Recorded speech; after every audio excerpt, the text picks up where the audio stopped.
There we go. Brock, you got audio now? Yes. So, all right. So, welcome to A Drama Diving. I'll go back through that really quick.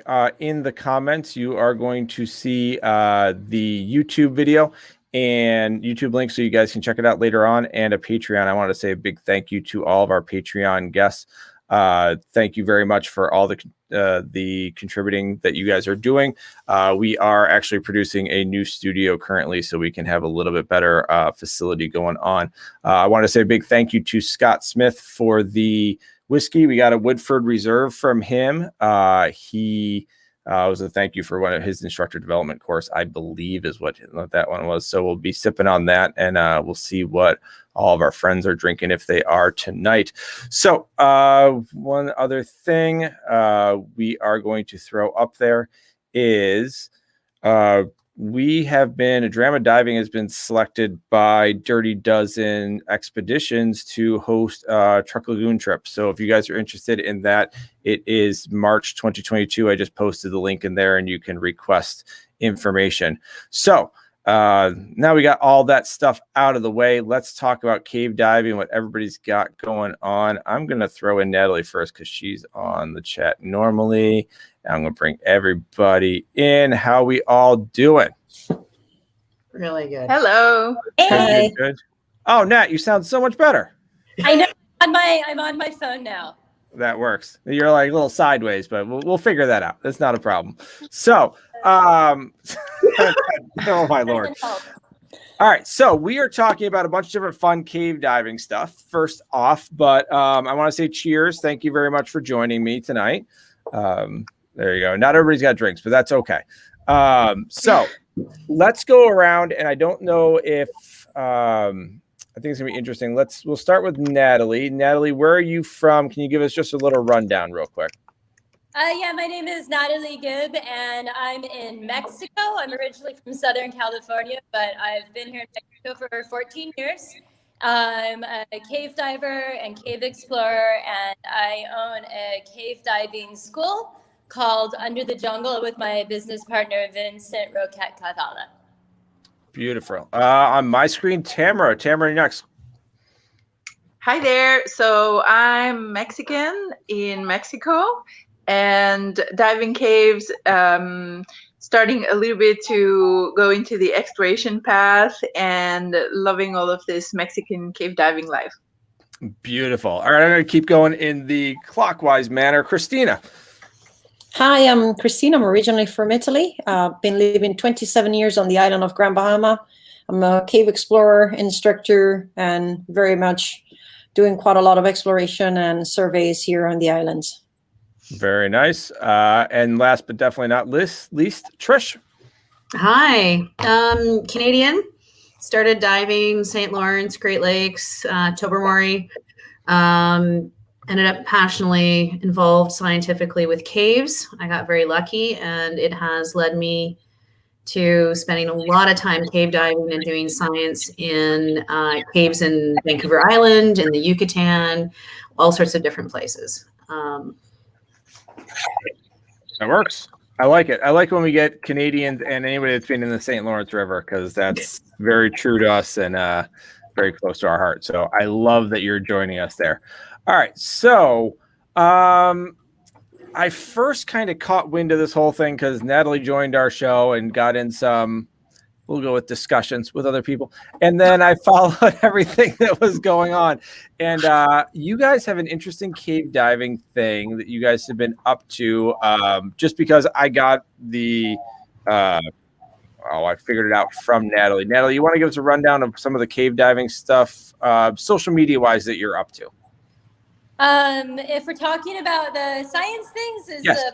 Right? So about 2 years ago, I started Under the Jungle's yearly science week, which as a chemist myself, I've always been really passionate about science. And I actually started diving down here to try to combine my background in chemistry and biochemistry with diving. And so it's always been a thing I've wanted to combine again. And maybe, I don't know how long ago now, Trish, a while ago. I met Dr. Patricia Beddows through Bill Phillips down here. And she's like this really awesome cave diving woman who's down here. And I met her, and she's at his shop, and she's like pulling out all these weird contraptions from the truck of this rental car and like slapping them down and everything. And I was like, who is this scientist who's doing things? I must know her. Amazing. And so over the years, I've gotten to know Trish.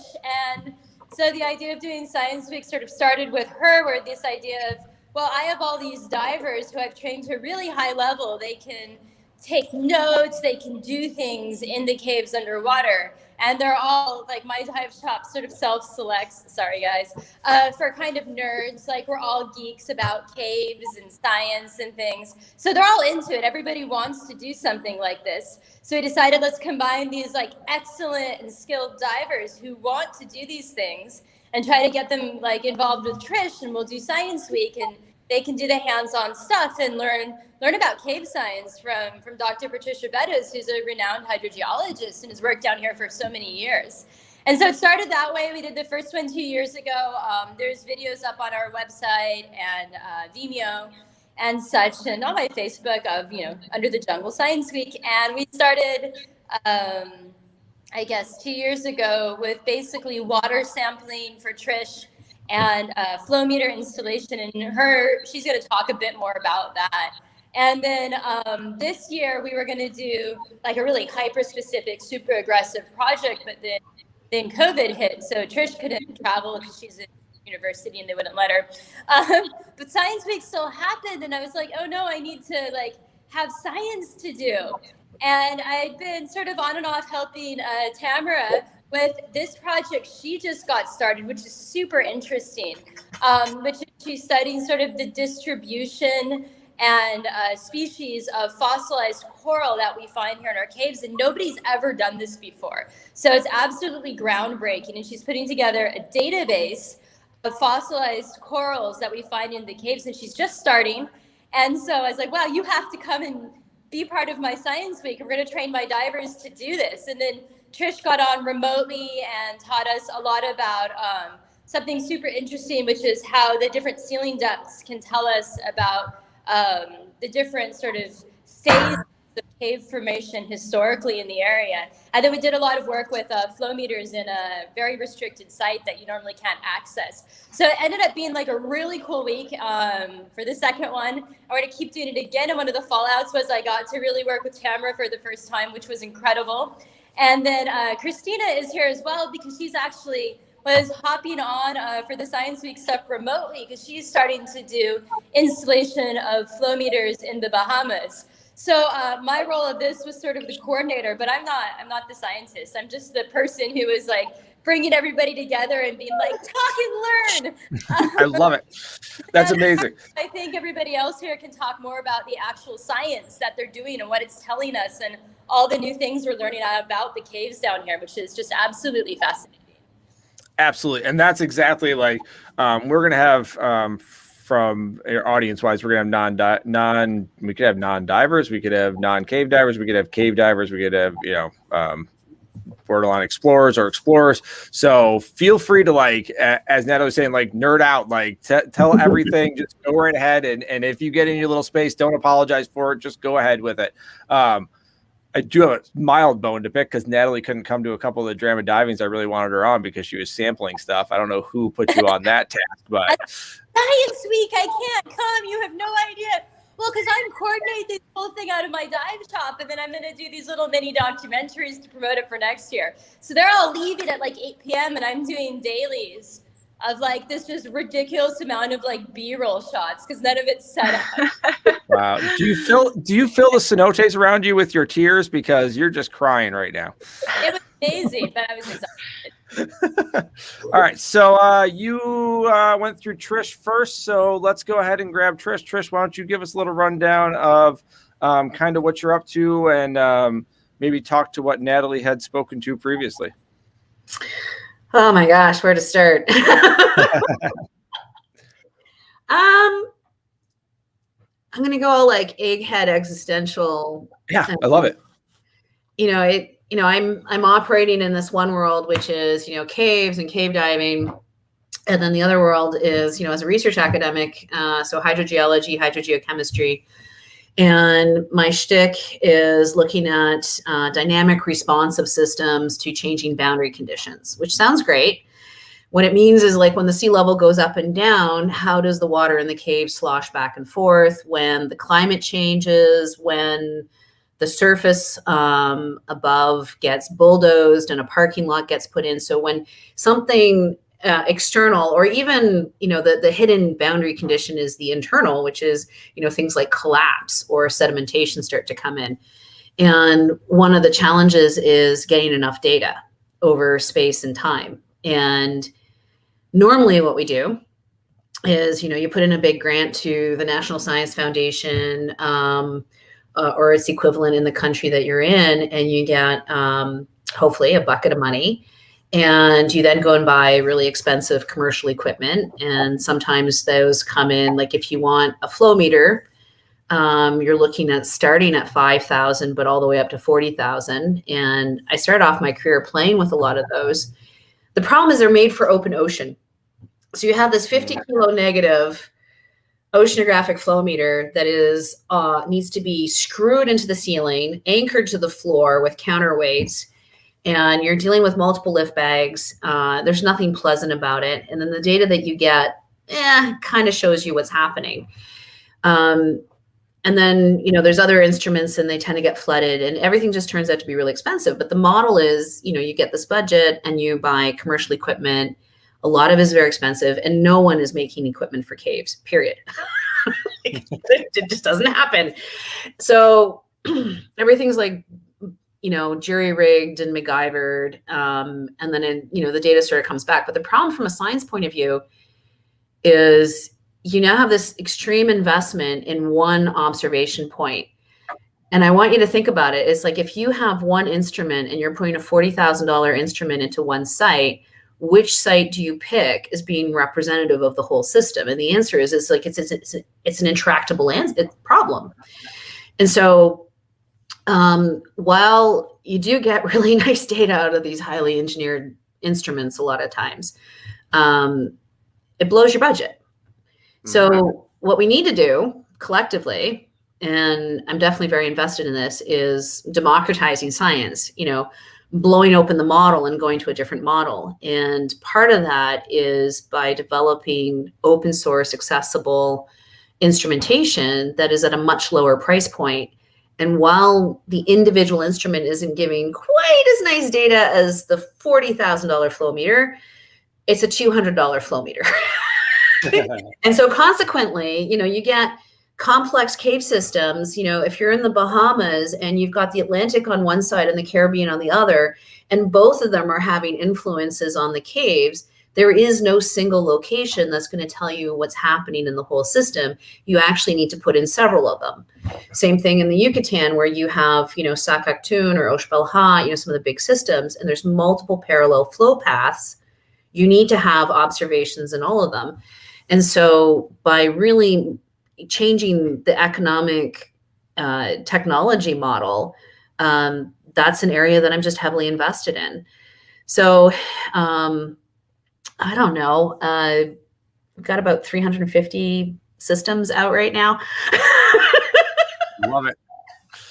And it includes everything from like climate stations, because it's the whole system. It's like what's happening with the weather systems, with those hurricanes that are going through, what's happening with the sea level, what's happening with the infiltration of the water getting from the ground surface to the underground, then what happens with that water flowing through. And of course, you got density stratification, you got the fresh water on top, you got that beautiful magical halocline, and then the salt water underneath is doing a whole bunch of stuff. And you think the salt water is quiet and boring, and it is anything but. And so this scales up to me from an academic point of view in writing transfer functions and looking at hydrodynamic responses, which sounds nice, but has very real practical applications, which is, especially with long-term monitoring, getting some of these instruments in sites that one day may or will be impacted by sometimes very severe development influence, straight up collapse, infill, sewage contamination, the full range as possible. And just from a collective concern for these environments that we care about, if you don't have the background data when something changes, you can't even state that something changed. So that's definitely part of it. My long-term dream, especially with the Yucatan research, is that there will be a robust community, especially tied to the Mexican government, who I can just gift the whole thing to. But that means that there has to be more people involved, and there's very real limits. It's like no one person can do everything. So how do you get more people involved? Well, that's when we get into citizen science. So, oh man, I feel like I'm over talking. Okay, citizen science. You're good. We're going to get to everybody else. Everybody's listening to you, and they're going to add in a little bit. So the concept of citizen science is that you got people who are interested, but who don't necessarily have any formal training. So they're not hydrogeologists. They don't have a university degree behind them. But they're interested, and they bring different skills and attributes. And sometimes it's just being present. And you sometimes train them to do systematic observations, and sometimes you give them specific pieces of equipment that they need. And the idea is to build a network where you can have multiplication of the reach of the science. And sometimes this works. And sometimes there's there's thousands of citizen science projects out there. Some of them are focused on collecting water quality data. Some of them are focused on literally transcribing 300-year-old ship logs written in very old script and falling apart manuscripts. So some of them are on the data analysis side, where people are searching through vast amounts of data for signals from extraterrestrial life, literally. But you know what we're talking about here is it's not a general. It's the citizen that we're talking about here is somebody who's empowered as a cave diver, who is given enough access to and training to do certain things really well, and therefore multiply the reach.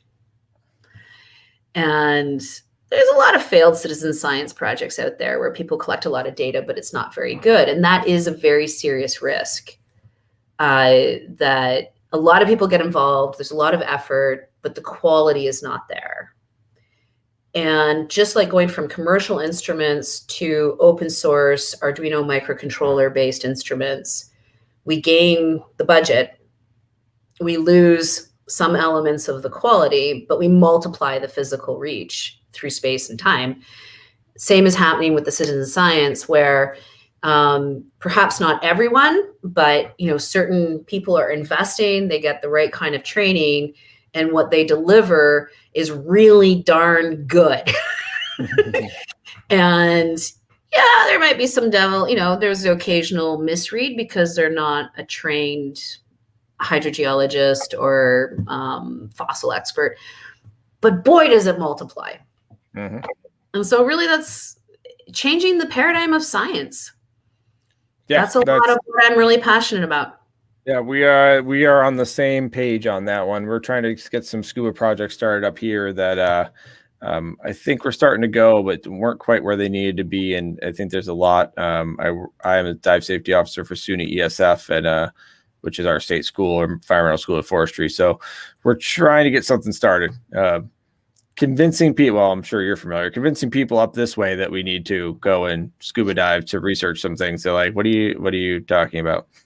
Like, why would you even get in this water? It's a little bit of a challenge, but we're on the same page with the citizen science stuff. So to make our transition, Tamara, you were next on Natalie's kind of rundown, and then we're going to go to Cristina afterwards. Tamara, can you give us a rundown of exactly well, generally what you're up to? You don't have to get exactly, but generally what you're up to, and are you using citizen science, I suppose, and where are we going, and kind of how you got hooked up with Natalie?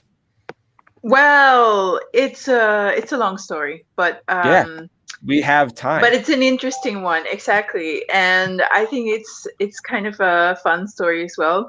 So I grew up here in Mexico, and growing up, I was always, well, either at the beach or in the mangrove or in the cenote. Like, there wasn't really many things that I could do aside from being in nature. So for me, all of those things that people have been passionate about for their entire lives, for me, that was just the backyard, and that's pretty much all I knew.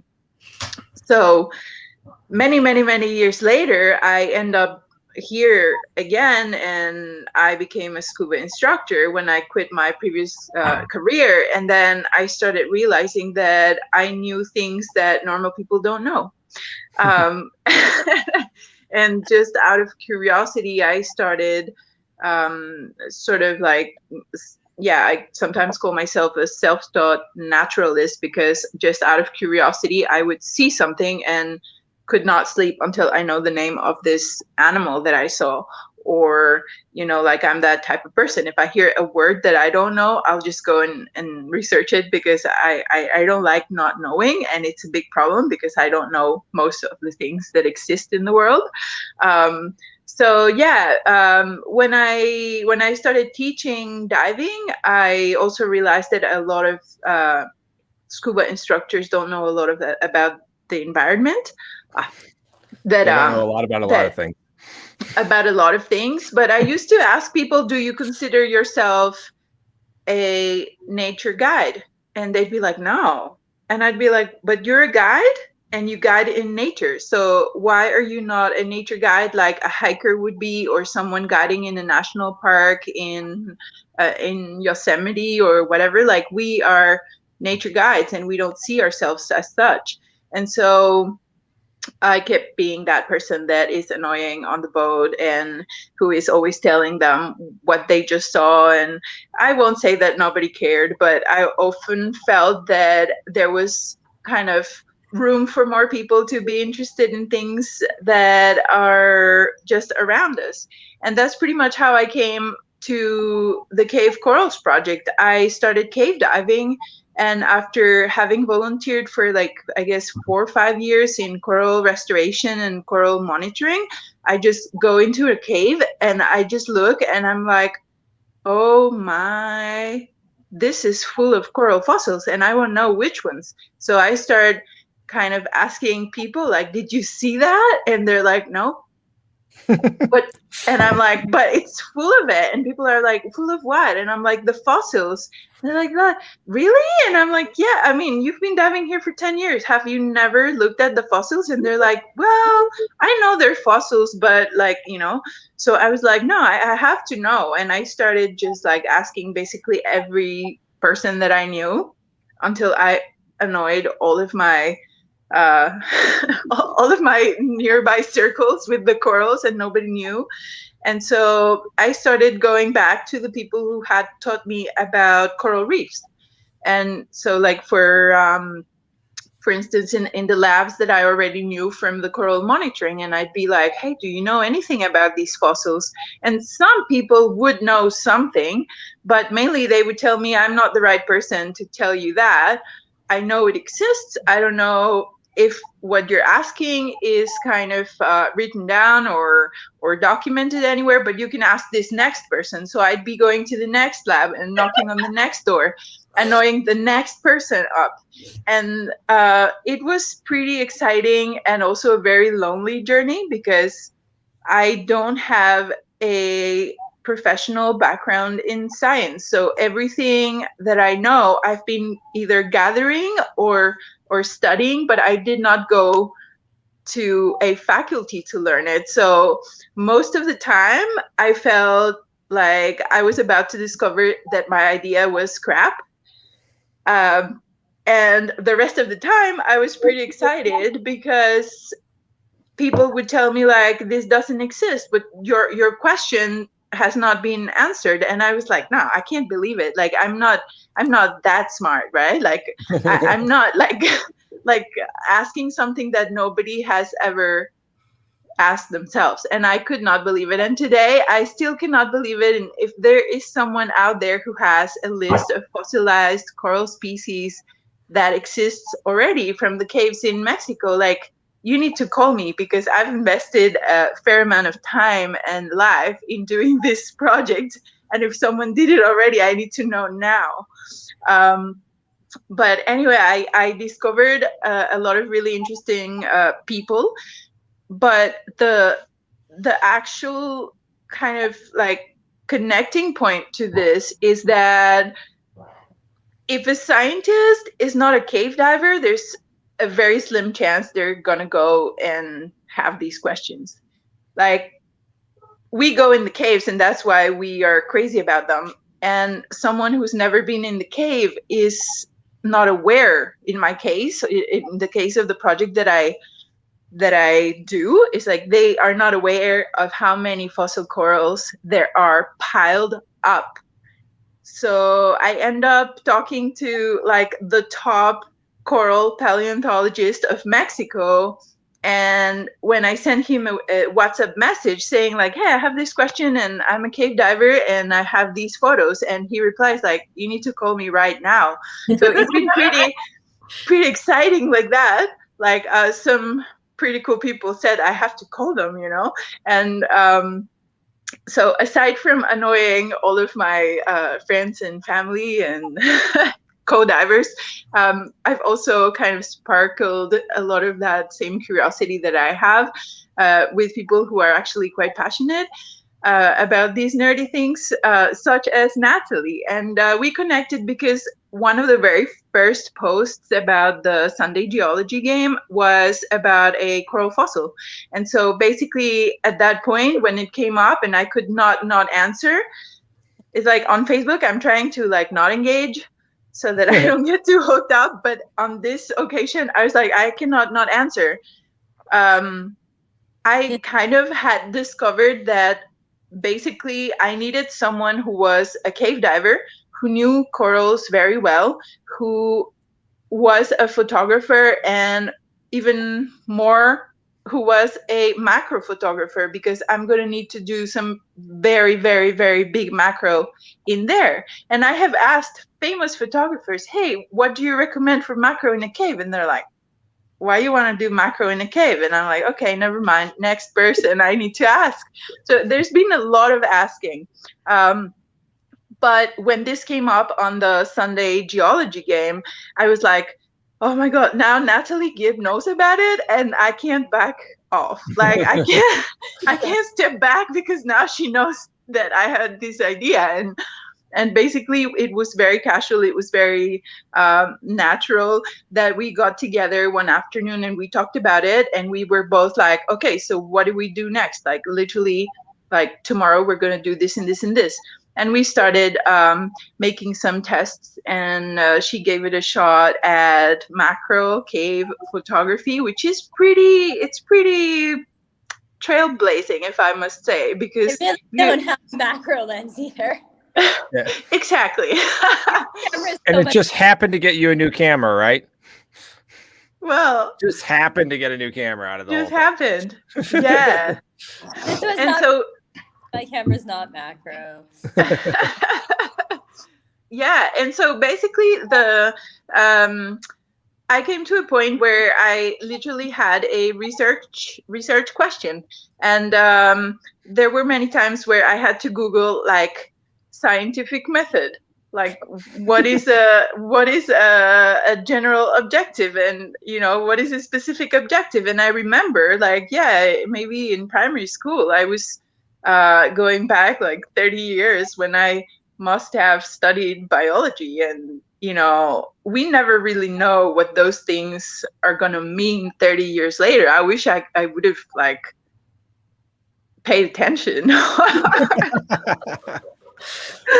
And yeah, and then basically, so after all of the encouragement and all of the amazing ideas of what can be done with the Cave Corals project, I decided that I was going to do the most basic type of study, which is a baseline study, and it just consists of making a list of species with a very simple method of photo and eye identification. So comparing the macro photos of the fossilized corals with the resources that we have, which are very little. Like if you type coral fossil, you'll find a bunch of websites that sell jewelry with like polished coral in them and stuff. So that was also pretty deceiving.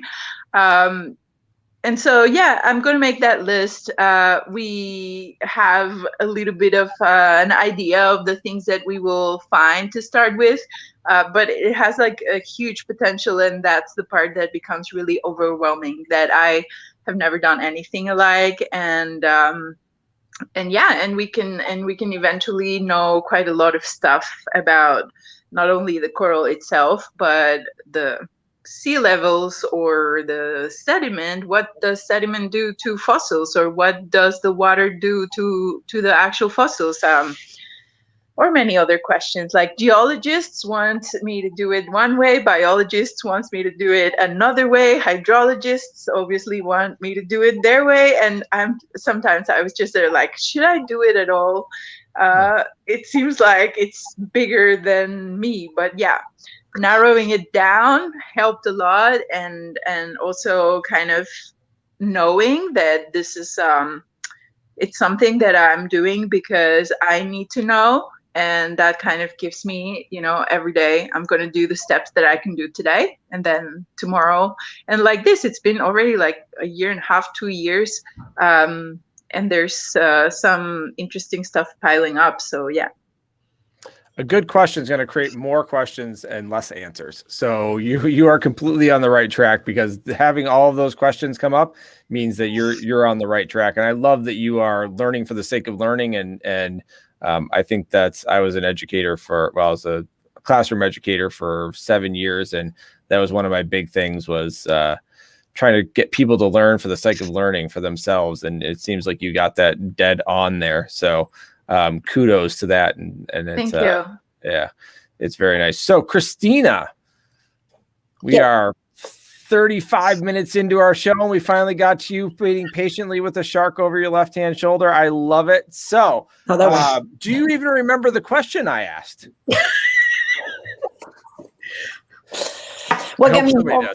I think it was how I became involved into the project, or why I'm into this. Yeah. What projects are you into? And kind of, my question was, how'd you get in with Natalie? Because Natalie's who got me to you guys. So essentially, it's what are you working on, and how did Natalie rope you into her thing? Okay, so mine started with actually sharks, the one that is right over this shoulder. Yep. And the fact that I worked with sharks in the wild, and I worked very hard here in the Bahamas to have our sharks protected. A bit as a cave diver, I quickly realized that protecting the sharks as an animal itself did not really protect the animal, because if we don't protect their food, and if we don't protect their environment, if we don't protect especially where they go to mate and have their pups, and where their pups stay for quite a long time, then protecting the animal itself doesn't really help. It's like protecting the orangutan while we're taking down the forest. It doesn't really work. You have to protect the forest. And as a cave diver, I made that connection fairly early, because here, especially the Grand Bahama where I am, you are some caves, so you're wading through the mangroves. And as you're waiting to go to the entrance of the cave, there's like little baby sharks zipping by your ankles. And so it's very quickly you make a connection, say, okay, it's caves or mangroves or sharks. And then in 2012, after about 5 years work, I connected a land-based cave, similar to like a cenotes entrance. But then I came out in an ocean blue hole, which is siphons and blows water on a cycle, like on a 6-hour cycle, 6 on 6, 6 siphons, 6 spring, and repeats twice per day. But because of the Little Bahama Bank, we also have tidal changes and delays.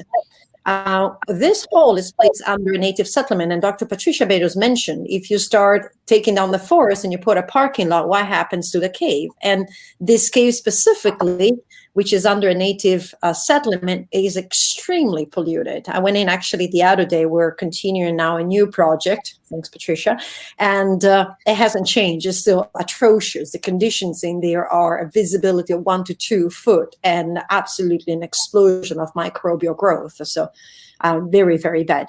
And so all of a sudden I realized that no matter where you are, you need to do something about where the water goes, and the water flows, but how does it flow? And like Patricia said, especially in the Bahamas, it goes from the Atlantic into the Little Bahama Bank, and then from the Little Bahama Bank into the Atlantic. But then here, especially this island in Abaco, we had something that maybe most people remember, which is Hurricane Dorian. And Hurricane Dorian was really the aha moment for me.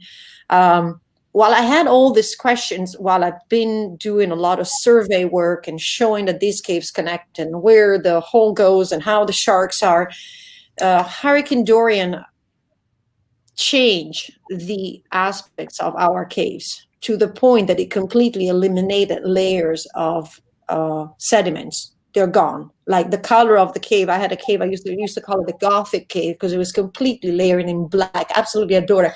And now is white clay with orange fluff. And so it brought up even more questions. So where before it was like, I really need to demonstrate what this water does in order to protect not only the sharks, but the land and the caves. All of a sudden it was like, well, what happens when we have something catastrophic like that? And so I was following Natalie's Sunday trivia, of course. And all of a sudden I read some of Patricia's comments, and I read about the flow meters. And that is when we reached out to Patricia, to Dr. Beddows, and I said, well, we will be loving to be involved into this project and find out what is happening, even if it's just one island. And even just one island of like Grand Bahama, we are, if you look at our island, we basically stretch east to west for a section, but then we kind of like turn and we kind of go like southeast to northwestish type of thing. And the figuring out where to put the flow meters, and we're like, oh, should we put it on this side or should we put it on that side? And we also have, they dug an artificial channel and cuts the island in half. And so we were looking at the map, and Patricia was like, well, on this side it's going to flow like this. So that is where I fell in love with the concept of democratization of science. That is, I told Patricia I will steal that, because for me it was really what I wanted to be involved with, which is not having to find $40,000, $50,000 grant, but being able, with my skills, my background, my capability, my questions, to find something that I could actually participate and then collect. And so that's how we became involved. For many years, I was the only one doing everything here on the island. Now there's two of us. So we're the two only citizen science. Yeah. Hopefully with time, we'll be able to expand. And my buddy is Kevin Lorenzen. And so he helps bringing in the flow meters, the setting up, finding the places. But that it all started, honestly, with the sharks and my desire to protect them beyond just protecting the animal. So that's how I connected sharks and caves. I love it. That's very interesting. And then you just met Natalie through social media, essentially, yeah? We met at the dive conference at Cave in Canada. We were both the speakers. And she was giving a presentation about Pandora. And I was looking at the cave and I'm like, I dive in something like that. I have the same exact condition. So after the conference, we were just talking away. And that is the other interesting part of what cave diving is. As you go inside something, I remember when I was doing Chimney to Mermaid's Hole Connection, I thought I was diving really in a poop hole. I was just kind of like, oh, this is horrible. This is bad. But then through Natalie and through Patricia, all of a sudden I'm like, what is this? Ooh, and it actually brings up more questions. And so I want to know why this cave looks like this, and then 6 miles down the line, this cave looks completely different. And why is the sediment like that? And why some caves, for example, have absolutely different structure, right? Even from my island, for example, to Abaco, there's like huge differences. And it really opened up the eyes into now nothing, even if it's like 1 foot visibility, there's still questions in there to be answered and hopefully solutions to be found. I always call Chimney Mermaid kind of like the ambassador cave. If we can demonstrate why that cave is so affected by the human presence, maybe we can also use that as leverage to say, well, maybe we shouldn't affect this other cave with a human presence. And that's what I'm hoping to receive through checking all of that. But furthermore, what I'm really, and not that I'm hoping that, but I wish we'd had the cave pearls in the caves before Dorian, because we heard the stories from the people that were closer to those areas, and we heard the stories of, luckily I was in the 30% of the island that didn't go underwater, but the people that were navigating with the boats, at the treetops with 30, 40 feet of sea level below them in the middle of the island. And that affected us. We still have salt water coming out of our tap. We had a beautiful freshwater lens. We drinking the water out of the tap. That was a privilege that we have lost since Dorian. Absolutely. So all that is extremely interesting. But as Brock says, it's all just wet rocks. I'm sure you've heard that before. Brock just messing with you guys.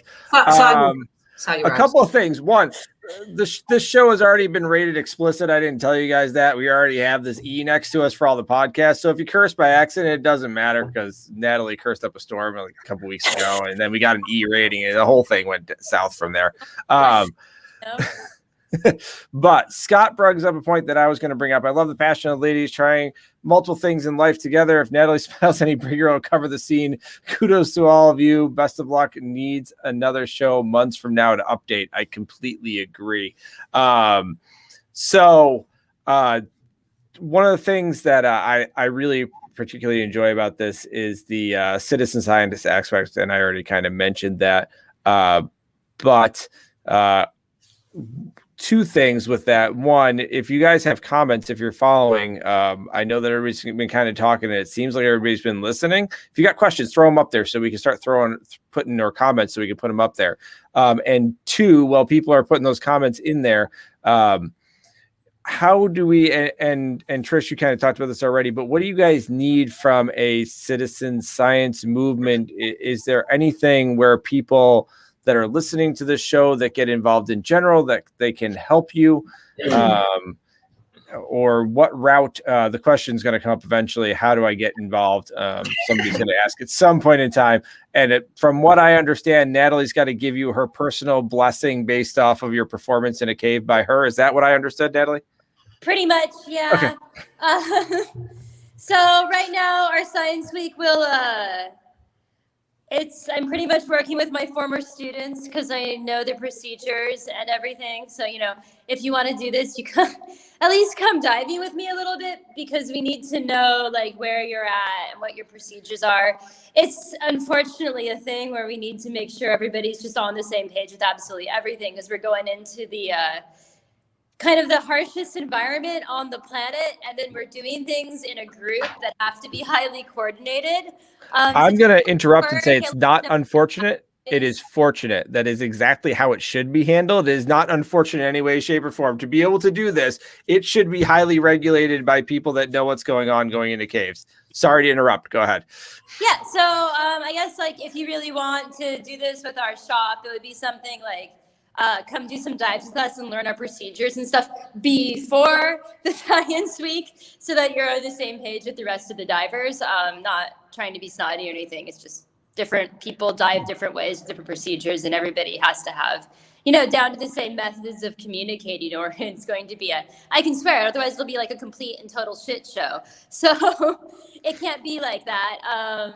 But there's a lot of things I think people who are around the world and in caves can think about with the flow meters as well. Just the builds for these are up online. Trish can talk to you about that a little bit. You can create these things yourself and study whatever you want to study. And that's what's really cool. So I think, in my opinion, from a citizen science, if you've got something you want to study in water, build a flow meter. It doesn't have to be a flow meter. Build a data log, or you can put whatever kinds of sensors you want in it and do your science, man. Just do it. Don't wait for permission. Don't wait for somebody to show you how to do it. Get started. You need permits where appropriate. But yeah, if you need permits, get permits. But otherwise, don't just sit around and be like, oh, somebody should study this. Why not you? You study it. Be like Tamara. So I think I think one of the big challenges of what's happening right now in the last year and a half is partly it's the technology, but it's also the data management and the data flow. And that's where my biggest problem is right now, sincerely, is there's so much data coming in. And so it's turning into a data science problem. This is a wonderful problem to have. But, you know, one way to do it is, you know, the other challenge too is I'm increasingly realizing over the years, there aren't actually that many scientists cave diving. Like, it's a small list. And, you know, I'm in this for the long run. Like, I want to be cave diving when I'm 80. You know, like, so the challenge right now is the multiplication. And so it's really wonderful to have to pause and take the time and get data entry sheets and metadata standards. My God, if I can find a cave diving librarian who's really good at metadata, like it sounds really quixotic, but that frankly is somebody who really knows how to set up a database, a scientific database for the long term. Divers you should probably talk to, actually. Programmers or librarians? I think people that could do this. But it's also like getting the data entry sheets so that they're functional and usable, because, you know, it's not just a cave dive, it's a task loading cave dive. And I have gone through so many diving buddies. It's like, I will dive for science. I will do anything. I will show up anywhere. And we get to wherever. And I was like, okay, so, you know, briefing starts to happen. And the dive plan is literally, you know, we're going to go about 12 minutes in. And you are going to sit and be my buddy, and we're going to have, you know, an extension line and you're going to sit there and we're going to work safely and we're going to practice these things. But essentially, we're doing science in a very limited scale for 2 hours. So put on your extra wetsuits or the extra thick thermal underneath your tri-suit. And they're like, well, why don't we bring some extra tanks? We'll get out the scooters. And I'm like, that's not what it's about. It is just so not what it's not about. So, I mean, I've always managed to do like a lot of my sampling sites are don't have restrictions, don't have stages, no scooters, none of that. And they're really good sites. Yeah, I'm sorry, Natalie. Sorry.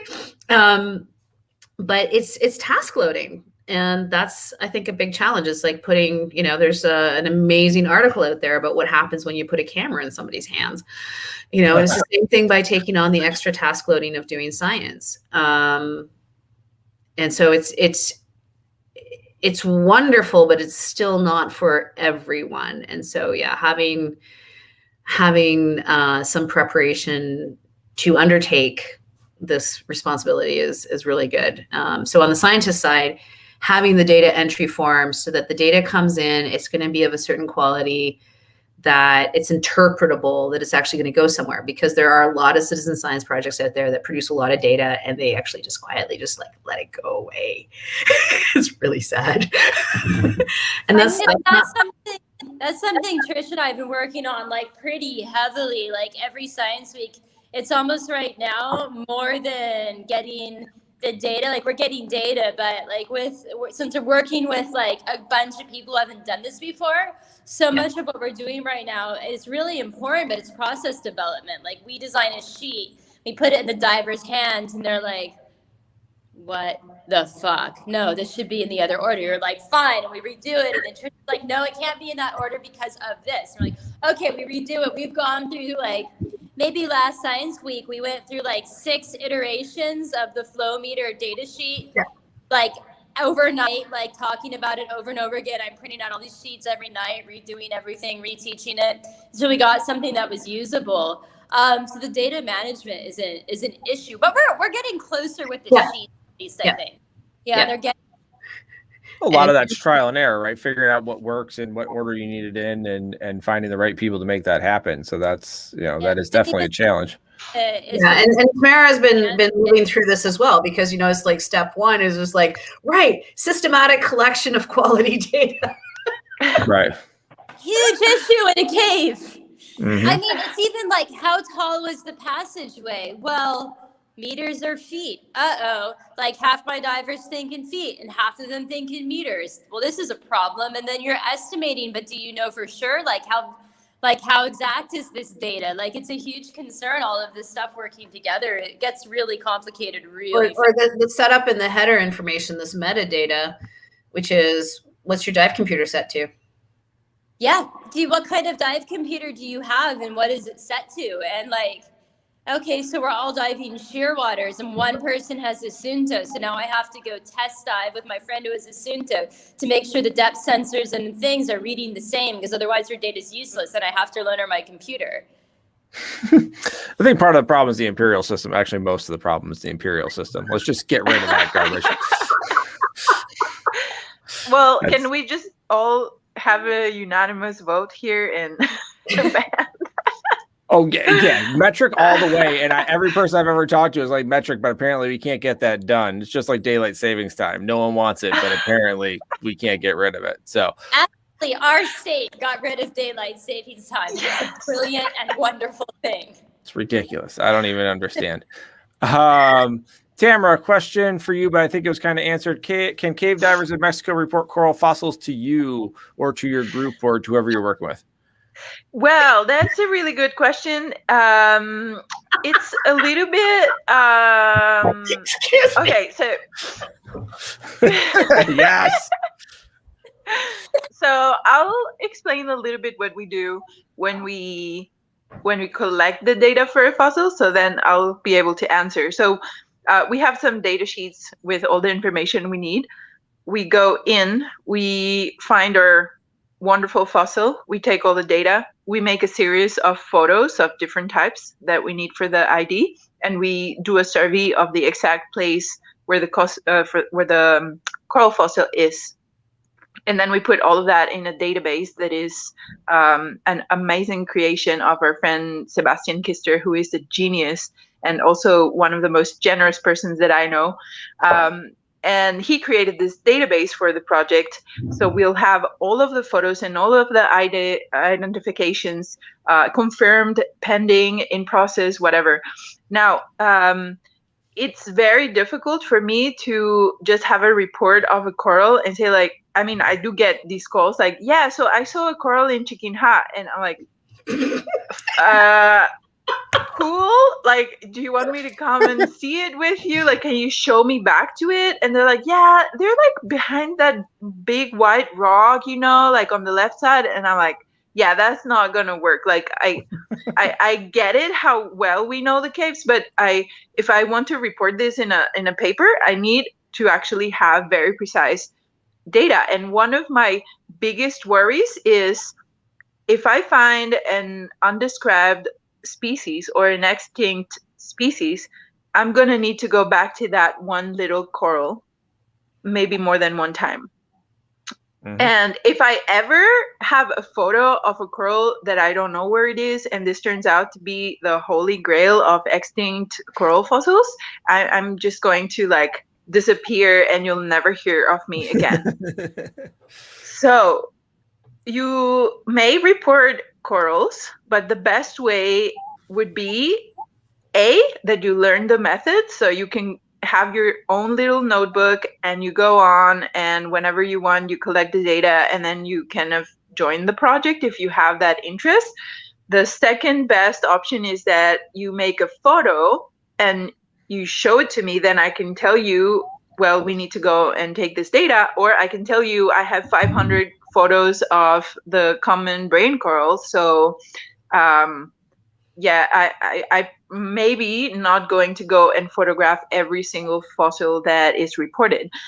But what if you show me a photo and you know the location of this one coral that I've been looking for months? Then we go back and we collect the data, and I'll be more than happy to show the method to divers who want to participate. I have a long history of volunteering myself with different kinds of projects in Mexico and abroad. And I have to say that I'm probably one of the most consistent people when it comes to volunteering. Like, out of 10 people that say I'm going to volunteer, in the end, it's kind of like a few of us just hanging, because a lot of people have like a spark of interest, but they don't have the means to be there every single time that is needed. And also the other thing is, like we were saying, the skill that is required to take data in a cave and to take photos in a cave safely and to take macro photos in a cave safely without breaking the cave is quite limited. Like it's not every diver and it's not every cave diver. So if you feel that you have the skill and you maybe have some experience, even if it's like doing other types of monitoring in open water, like I originally started, yeah, then why not? And you were saying, what can people do to get involved? Well, if you guys out there have like a true interest in doing this type of thing, you can start with easy methods that are scientific methods that are available and that require like a basic level of skill, so that then you can build up. Like the first project that I ever participated in, actually I was in charge of the logistics because I was the diving instructor. So I was in charge of like booking the boat and the tanks and whatever, but I was also paired up with one of the technicians. So I learned the method, and it literally consisted in noting down every time that a diver kicked the coral, the bottom, the sediment, or, you know, like it was an impact study. So I was holding a slate, and every time they kick, I was like, kick. And so we could count how many times a diver kicks coral per dive, you know. That was like pretty simple and pretty straightforward, or at least it seemed so, but it gave me kind of that first skill of being able to do the dive, to keep the time and to keep my body, and to have data of an observation that was like direct, you know, happening in front of me. So those things help. Now, I do have a bit of an objective that I've set for myself for the next 6 months. Well, 1 month is already gone, right? But it was like a free trial month. So starting February, we go until, let's say, end of July. I would like to have 100 identifications that we have collected, and hopefully we have enough time and resources to do those dives. And definitely, it's not my ideal scenario to go diving alone. Sometimes I do need buddies, but we all know how difficult it is to schedule a cave diving buddy. It's like when you make the plan, there's like 6 people, and when you're gonna go, like everybody got work or did something else or la la la. And so there I am again with my thing, and I'm like, okay, well, I'm gonna go to Tash again because it's my safest option. I'll just go for like as far as 7 minutes in the cave because I know where those girls are, and I'm not gonna, you know, make it a big dive. But yeah, how to get involved? Well, partner up with people who are doing these things, and also get training, get practice in your skills for the day that someone says like, hey, who can dive? And then you'll be like, I can dive, I can take notes, I can be in the same spot for 25 minutes straight and not complain. And then you can be picked out of a pool of other people who don't have that skill, you know? That task loading is huge, and being able to pay attention to everything, pay attention to your buoyancy, pay attention to your gas consumption, pay attention to everything. That task loading is huge. When we teach the scientific diving, that's one of the things we try to focus on is the fact that, and when we teach photography too, you know, you're going to lose track of things, and you need to figure out what you're not paying attention to, and try to figure that out. I think there's some elements, like for example, especially with the Make Do with COVID Science Week this year, it was, what is powerful and meaningful data that's needed, and it cross tabs with the flow meters, but a whole bunch of other things. And I would actually say that cave exploration is probably a really good example of citizen science. It's like putting things on the map, and it cross ties with what Tamara was saying, where, if you don't have the geopositional information to go with the observation, it's like, well, that's nice. Does it actually exist? You can't go and find it again. But I think there's also a goodness, a functionality on the scientist side to conceive of the problems that we have that are vast and complex and lead to more questions, but trying to figure out how to get them down to something that's doable, that will have meaning and weight to it. So with the ceiling typology, that basically means staying on the line, and that is a huge management aspect to the task loading. So, you know, what is the ceiling typology? What's the elevation? What does it look like?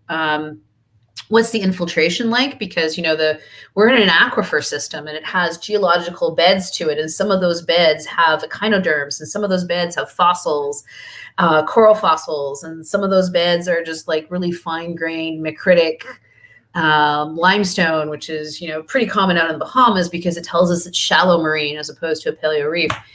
And so and each one of those types of rock has different permeability, and they get stalactites or they don't get stalactites, or they get covered with thousands of little drip points. So getting just the basic observation of what does it look like? Does it have fossils? Is it rough? Is it flat? Does it have lots of drip points? And so it's literally check boxes describing what it looks like, but all from the line. And so some mitigation of that task loading when people are taking on this scientific task is like, if it's me, you know, I can zoom all over the place and my little bells go off and then I run a jump line, but that's, you know, this is different. And so having somebody go to a cave that they love and go and systematically take some of these observations, that's powerful. And I think it's great. And I'm looking forward to hopefully a snowball effect. Mm-hmm. You know, and they're going to, just by looking, just by seeing, it's like, you know, somebody who loves a cave and they've had 50 dives in whatever cave, now they start to see the fossil corals. Ooh. Mm-hmm. And data compaction is one of the biggest issues. Yeah. And then maybe they commit, like on their annual trip, they're going to install a flow meter and they're going to learn how to do that. And every time they go down in December, they're going to do the swap out on that flow meter. It's their station. Yeah. That's organizing it, and then data compaction is going to be the biggest issues there. But I think that finding willing divers is not a issue. Finding capable divers might be part, or qualified divers might be more of an issue. I think, Cristina, you might have more of an issue finding them on the islands than, you know, I mean, you said you got one other person with you, right? Yes, it's just, we're a total of 3 cave divers in the Bahamas right now, stationary here. Well, 4, but one hasn't been cave diving in like 2 or 3 years, and I'm about to do his refresher. So, and he's an anthropologist, so he has other interests. But yes, and so it's just 2 of us doing all the work. This year alone, we'd actually discovered 2 brand new cave systems and actually laid and surveyed over 45,000 feet of lines. Thank you, COVID. We had nothing else to do. And then we've been doing quite a lot of work that we've been doing. And again, this is different things that we've been doing. We've been doing thanks to Sebastian Kister. Again, he is magical. What is called an interactive map. So with my camera, I've been swimming down, and that is learning the cave. Really, you swim down every single line, and then you take every single turn and come back and take the other turn, and then you can overlap it with a map. And people can actually click on a live link and actually literally swim down the tunnel as the cursor moves along the map. So we've been using some of that data to bring it to our NGOs here that are pushing for the conservation of some caves, just to, because the majority of people, actually no one in that company cave dives. So here they are trying to protect the Lucaya National Park and the Bahamas Cave and all the things that are around it, from Anaconda to a Pirate's Mew, and nobody has ever seen it but for the videos and pictures that we bring up. And so that is, for me, a very important component, because otherwise, yes, it's going to go back to what Brock said, right? It's just a bunch of wet rocks, while you're so interested in going and seeing a bunch of wet rocks. Yep. Exactly. And you said you were breaking up a little bit. Is there a website where you can track that data, or did I mishear that? No, we don't have it on a website. We have it ourselves, and then we provide it basically to the governmental NGOs and say, hey, here's all this data. This might help you in fighting for. This is our goal. Our goal is to collect the data so that can be used, and then hopefully in the future. Again, COVID really put a lot of strain on that, but there is a program to actually create an interactive park. So people arrive at the park and they walk and they only see the entrance of the cenote or the the cave, let's call it, the Mexicans and the cenotes, but now they can go inside the little museum, and it can be a live map in which you're like, well, where did I walk over? Because I walk over a bunch of like white rocks, and I saw a couple of coppice trees and, a couple of poison woods.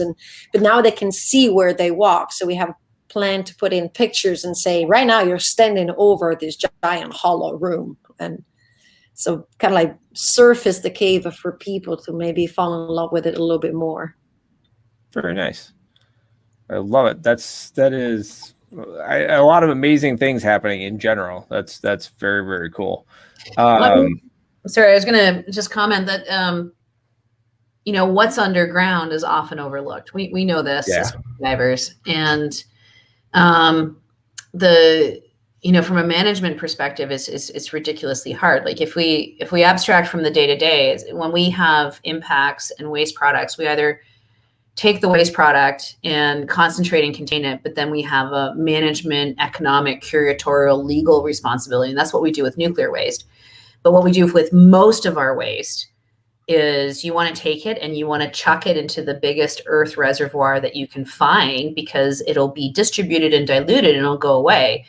And the reality is we're now seeing that we live on an unfortunately finite planet. Look at the plastic in the oceans, but the same is true with the aquifer systems. The same is true with, groundwater disposal of this beautiful system of dual use aquifers, where it's the same aquifer system that we're using for water abstraction, for water supplies, but it's also the reservoir in which it's really convenient to pump the waste products. Well, guess what? They don't stay down there. They move around. And so whether it's the atmosphere and CO2 and smokestack contamination, or plastics in the ocean's not infinite, it is finite. Same thing with groundwater. So, it's there's no place on this planet that we haven't had a footprint. There's pretty much no place that you can go that a very careful, detailed analysis does not find anthropogenic influence, which is very sad. But it's being able to figure out with data, with knowledge, where the pressure points are, and trying to keep the physical intactness of those systems. And if you have a government policymaker, and this is true in the Bahamas, like if you go to NASA, there's no freshwater lens left in NASA. Like all the water is pumped in. There's tanker ships, Cristina, right? And they go from Correct. Andros. They import water from Andros. And they have the collection galleries, and they bring all the water over to NASA, because NASA has no more fresh water left. And then if you go to South Florida, there's billions of dollars that we're spending in the US right now to try and mitigate and undo the drainage effect of the drainage canals that have been punched into the swamps. Because shocking as it might be, you put in vast networks of drainage canals and they actually drain water. And it's really surreal, because the development management plan in the Riviera Maya right now includes often extensive channelization of the aquifer system to allow for multiplication of the waterfront, so that you can get higher value real estate further inland. You can get navigation, you can get boats in, but they're drainage canals. We've played that game before. We played it on NASA. We played it in Miami. We know what that does. And same thing with waste disposal, where, the standard tertiary treatment plant that we have in the United States and Canada and Europe, the gold standard, tertiary treatment plant, it's not good enough for car systems. And part of those treatment plants is to ultimately discharge. It's a treated water stream, but it still has a lot of nutrients. And these groundwater systems that we're talking about are inherently low nutrient systems. And so a little bit of extra nutrients in there just makes everything bloom.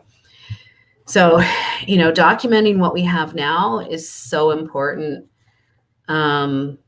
Understanding the physical architecture of the system and what the stratigraphy and where the fossil beds are and which ones are more permeable is so important, because I argue we have a ticking clock. Mm-hmm. Absolutely. I mean, I don't think that's very much to argue about, but I guess some people decide they need to argue about it. But But if you can show a decision maker, a policy maker, what lies beneath their feet, and they gain some investment and some personal passion about it, that is a huge win, because they may make a more informed policy decision, development decision. Absolutely. Hopefully. Yeah, that's that. You care about what you know about, right? So if you don't know what's there, it's hard to get somebody to care about it. So we are beyond our hour, but there is one thing that I wanted to cover, and I think we might have to do this all again because this is very interesting, and Natalie's clearly happy about it because what did Scott say? Her smile fills up the entire scene. The Sunday thing, how does that whole thing work? The cave diving Sunday stuff. Well, okay, all right, there's Nat. All right. How does the cave diving Sunday thing work? Tuesday's the new Sunday, no? Oh, okay. Tuesday's new Sunday. I wasn't aware. Or it's generally Sunday. Okay. Trish and I both have bitten off more than we can chew the last couple of weekends. We haven't done it for a couple of weeks, but we're gonna keep doing it. Which is just basically on my Facebook, which is Natalie L Gibb. Now you have to tell the joke. I'll Natalie. tell that in a minute. Basically, I just post a question about cave science that has either come up through discussion previously or that I've had, and then everybody can chime in on what they think the answer is, and then Trish posts because she knows the answers. She posts a huge PDF answer a day or two later that we can all read the answers to the questions. But then she also responds really specifically to other questions that have come up and uses the comments to guide the actual answer. So super interesting, and it's really fun to hear so many people know so much, and people are just coming out of the woodwork. People I didn't know were complete nerds about some particular part of cave science. They're going well, did you know in this paper from 2008 so and so said that? I'm whoa, I didn't know you even cared about this stuff. So I've learned so much from Trish, but also from the comments that everybody else has. And sometimes somebody will have a question that I was yeah, why does that happen? I never considered that. Oh no. And then it's a burning question until we ask Trish. So it goes on every Sunday-ish. To make it sustainable, we're not going to be able to always do it. But when I do it, it's up on my Facebook sometime on Sunday evening. And if people want to be tagged, they just let me know, and I tag them in all the posts every time we do it. And I've learned a ton. It's cool. It's been hugely community building because, things are, the world does not, unfortunately, much to our great pain, the world does not revolve around the Yucatan Peninsula caves. So it's been so much fun having people jump in, and sometimes I call in other contacts because, the Edwards Aquifer in Texas is a post-Paleozoic aquifer system. And it's actually really quite similar. And, as carbonate platforms go, having correspondence with, the Bahamas is directly relevant. And, and then somebody throws out something from the Mediterranean. So, and then also bringing in some of the scientific literature as well and trying to explain it and with some key graphs. And then I think what I get the biggest kick out of is somebody asks something and I have some primary data for it. And I'm well, let me tell you, this is what the hilocline is doing. It's and then the hurricane comes through and this is what the hilocline does when the hurricanes go through. So it's this massive guided conversation with lots of noise and chatter, and we should probably do it again this weekend. So we've been having a January pause because I'm trying to teach, and in fact, I'm teaching a crop of 12 new students how to build data loggers and doing it all by remote. I'm corresponding with Cristina and Kevin, who are in the process of installing a climate station to go with some of the other stuff that they're doing. Just a fun fact. I have never actually met either of you, Tamara or Cristina. know, but I feel like I know you for like 20 years. Like the day I see you, I'm just gonna hug you like you're my sister or something. I love it. Because we've had so many late night talks. It's like when Trish calls, I must go because she's like, can talk, and I'm like, I will. Yes. Oh, no, we get some really impressive stuff done. It's been so much fun. That's great. Excellent. There is a Facebook comment that is way too long to put up on the screen, but it is about dynamic maps and linking them into flow meters. So if at some point in time you guys would jump into the comments and actually answer Lilia's question, and if you guys would want to try to figure out what Lilia's question is, it's on the Facebook feed. So you can jump on and it's it would take up the entire screen. There's a whole comment section. Yeah, oh boy, yeah, there's a whole comment. I've been filtering them out and throwing them. Everybody's been pretty quiet this week because it's not as controversial as normal. It was just kind of a check-in. So I'm not actually telling anybody off this week. So yeah, there's no telling off. There's no argumentation, nothing like that. So it's a good it's a good one. Maybe we'll do that for February. Try a non-argumentative drama diving. I don't think we're going to pull it off, but maybe we can. Can I respond to Brock, who's commenting about top-down influence? And that is definitely part of the problem. But so Brock wrote, it sounds like some of the cave cenotes are being greatly affected by sewage from the surface. How does that impact the various studies? The thing I would point out is that this is true in the States, it's true in Mediterranean countries, it's true of Canada, it's true of the Bahamas, that deep well disposal is legal and legislated. And so consequently what happens is you take treated, it can be fully treated water or partially treated water, but it is still fresher water, and you pump it down to the bottom of a pipe to some depth. And that fresh water is lower density than salt water you're pumping it into. And so it literally burbles its way back up towards the surface. So it does not stay down there. And then what happens is, so a number of years ago with some special meetings, including with the National Water Commission and various government organizations in Mexico, they changed the law to make the disposal wells deeper. And I was like, no, the Mexican wells don't do it at all. Because the analogy is like you have a helium balloon and you let go of the helium balloon. How long is it before it hits your ceiling? A little bit of time, right? If you make the disposal well a little bit deeper, that's like taking the helium balloon and bringing it down to the floor level and letting it go. It takes a little bit longer, but it's still going up. Disposal wells are a problem, period.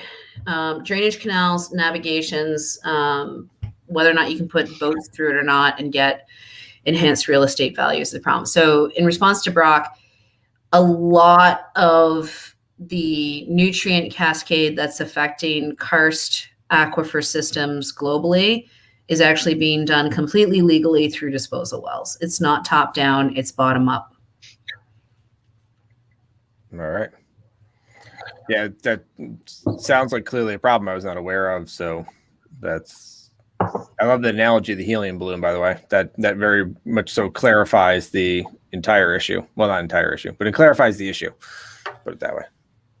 So, all right. So we are close to an hour 20. I think we should jump off, and I think we should continue this conversation.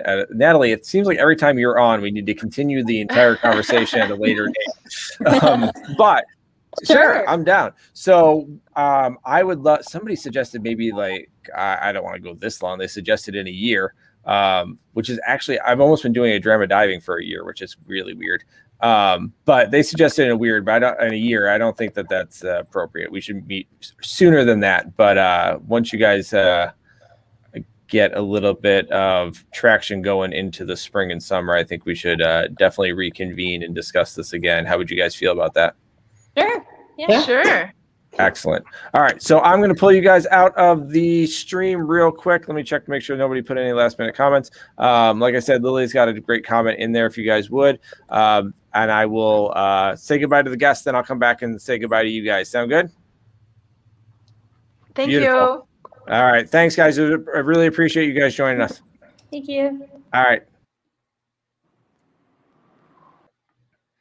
All right, everyone. Thank you very, very much for listening to A Drama of Diving. As always, if you're jumping on the YouTube stream, you will see a follow button over here. If you're joining us on the podcast, you should be able to see it on SoundCloud and any other place. We pretty much host on SoundCloud. But any place you see it, please give us a like and a follow. It helps us gain a whole lot of traction. And the Patreon, as always, is super, super helpful. And I mean, some people sent some bottles of whiskey. So if you want to send a bottle of whiskey, I'm down with that. That works for me. I'm not going to argue that in any way, shape, or form. So, but thank you very much to all of our guests. Thank you for watching the show or listening to the show if you're on the podcast. And we will see you in 2 weeks. Have a wonderful night and stay safe, guys.